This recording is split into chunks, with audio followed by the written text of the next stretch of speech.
یہ ویڈیوز اپنے بچوں کو دکھائیں تاکہ ان کو ہمارے اسلام کے بارے میں معلومات حاصل ہوں۔ ریکانکویستا اسلامی تاریخ کا ایک ایسا باب ہے جسے پڑھ کر انسان حیرت، افسوس اور عبرت کے ملے جلے احساسات میں ڈوب جاتا ہے۔ ایک وقت تھا جب اسپین، جسے اس دور میں انڈلس کہا جاتا تھا، دنیا کی سب سے ترقی یافتہ اسلامی تہذیبوں میں شمار ہوتا تھا۔ وہاں کے شہر قرطبہ، غرناطہ اور اشبیلیہ علم، فلسفہ، طب، فلکیات اور فنی تعمیر کے مراکز تھے۔ یورپ اس وقت جہالت کے اندھیروں میں ڈوبا ہوا تھا، جبکہ انڈلس کی گلیاں رات کے وقت چراغوں سے روشن ہوتی تھیں۔ وہاں عظیم کتب خانے موجود تھے، یونیورسٹیاں قائم تھیں اور دنیا بھر سے لوگ علم حاصل کرنے کے لیے آتے تھے۔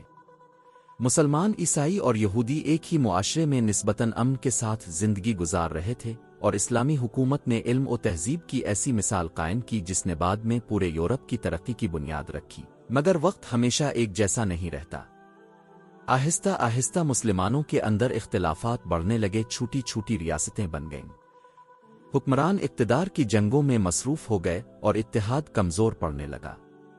دوسری طرف عیسائی طاقتیں متحد ہوتی گئیں اور انہوں نے مسلمانوں سے انڈلس واپس لینے کی منظم مہم شروع کی، جسے بعد میں ریکانکویستا یعنی دوبارہ فتح کا نام دیا گیا۔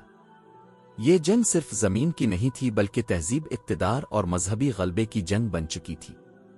صدیوں تک جاری رہنے والی اس جدوجہد کے دوران مسلمانوں کی طاقت کمزور ہوتی گئی اور ایک ایک کر کے ان کے اہم شہر ہاتھ سے نکلتے گئے۔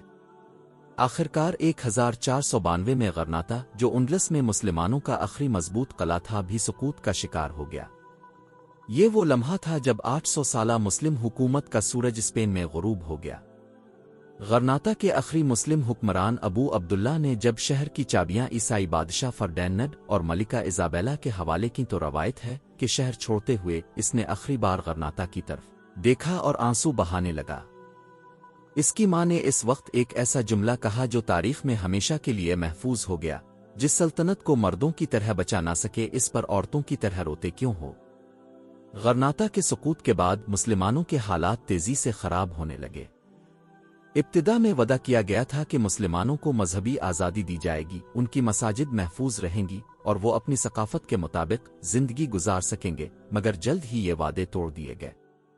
مسلمانوں کو زبردستی عیسائیت قبول کرنے پر مجبور کیا جانے لگا، عربی زبان پر پابندیاں لگائی گئیں، اسلامی لباس اور عبادات کو جرم بنا دیا گیا، مساجد کو گرجا گھروں میں تبدیل کیا گیا اور بے شمار اسلامی کتابیں جلا دی گئیں۔ وہ عظیم علمی خزانے جنہوں نے دنیا کو روشنی دی تھی، آگ کی نظر ہونے لگے۔ بہت سے مسلمانوں نے اپنی جان بچانے کے لیے ظاہری طور پر مذہب تبدیل کیا، مگر دل میں اسلام کو چھپائے رکھا۔ ان لوگوں کو موریسکوز کہا جاتا تھا، لیکن ان پر بھی ظلم ختم نہ ہوا۔ انکوائریشن کی عدالتیں قائم کی گئیں، جہاں صرف شک کی بنیاد پر لوگوں کو گرفتار، تشدد کا نشانہ زندہ جلایا جاتا تھا۔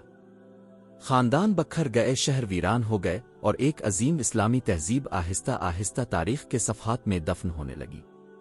آج جب انسان اسپین کے محلات، مساجد اور باغات کو دیکھتا ہے تو اندازہ ہوتا ہے کہ مسلمان وہاں صرف حکمران نہیں تھے، بلکہ انہوں نے ایک ایسی تہذیب قائم کی تھی جو علم، فن اور ترقی کی علامت تھی۔ لیکن ریکانکویستا کی کہانی ہمیں یہ سبق بھی دیتی ہے کہ جب قومیں اپنے اتحاد، علم اور کردار کو کھو دیتی ہیں تو ان کی عظیم ترین سلطنتیں بھی بکھر جاتی ہیں۔ انڈلس کا سقوط صرف ایک علاقے کا زوال نہیں تھا، بلکہ پوری مسلم دنیا کے لیے ایک ایسی تنبیہ تھی جس کی بازگشت آج تک سنائی دیتی ہے۔